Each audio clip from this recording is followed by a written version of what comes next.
la diversitat dels colors.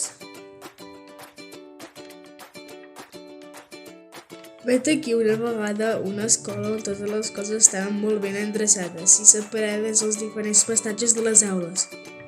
A l'aula de quart, igual que a la resta de les aules de l'escola, hi havia pots de colors que portaven una etiqueta amb el nom d'un dia de la setmana.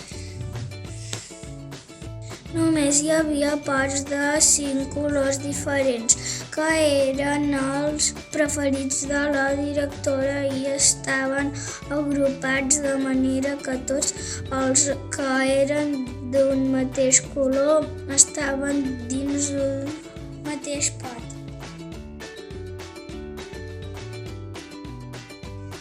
A l'escola hi havia unes normes i tots els nens i nenes cada dia de la setmana havien d'agafar el pot de colors que tocava i estava prohibit agafar qualsevol altre color. Si algú feia servir un color diferent, la mestra el castigava sense fer servir el color durant un mes i només podia fer servir el llapis. Els dilluns tocava pintar amb el color groc, els dimarts amb el color blau.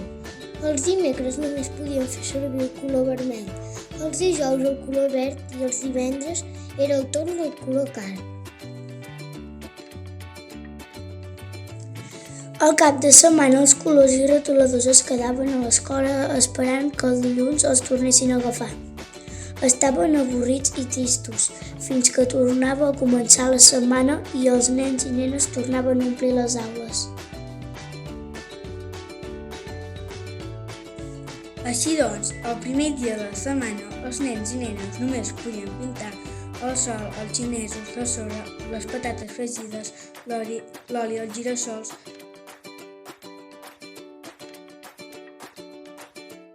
Quan arribava els dimarts, els nens i nenes del quart només podien pintar el mar, el cel, la pluja.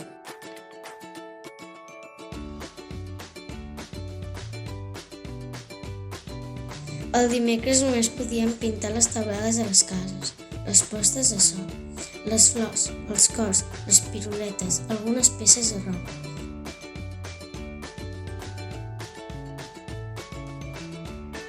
Els dijous podíem pintar l'herba, les fulles dels arbres, els camps, a la primavera.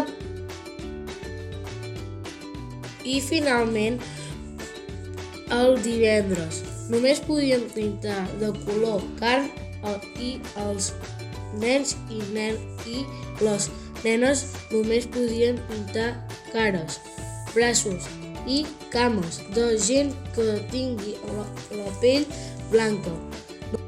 Als nens i nenes no els agradava aquesta norma, però per por que els castiguessin havien de fer cas. Els nens i nenes de l'escola estaven molt tristos perquè els seus dibuixos estaven sense acabar. Pensaven que si tinguessin tots els colors i poguessin escollir quin color agafar, els seus dibuixos serien molt més divertits i quedarien del tot acabats. Els colors i retoladors de l'escola pensaven el mateix que els nens i un dissabte el color carn, que ja n'estava tip de pintar la pell de la gent del mateix color, va decidir reunir tots els colors i junts van fer tot de cartells que van enganxar per les parets de l'escola i que deien: Les persones i les coses són diferents i nosaltres també volem pintar de diferents colors. Volem ser lliures per poder pintar el que vulguem. Llavors, van demanar al llapis que escrivís una nota a la directora. La nota deia: Els colors de l'escola estem molt cansats de pintar sempre amb el mateix color. Volem que deixeu entrar tots els colors i que ens puguem barrejar els uns als altres perquè junts podem fer dibuixos molt més divertits. A l'escola no només deixeu entrar els nens i nenes preferits ni tampoc els separem en grupets que són iguals, oi? Doncs nosaltres també volem ser com els nens i barrejar-nos. Els dilluns al matí, quan els nens i nenes van arribar a l'escola, van llegir tots els cartells i es van posar molt contents. La directora va llegir la carta i va entendre que tenien raó. A partir d'aquell dia va decidir convidar tots els colors a entrar a l'escola i tots es van posar barrejats amb diferents pots que ara ja no tenien cap etiqueta.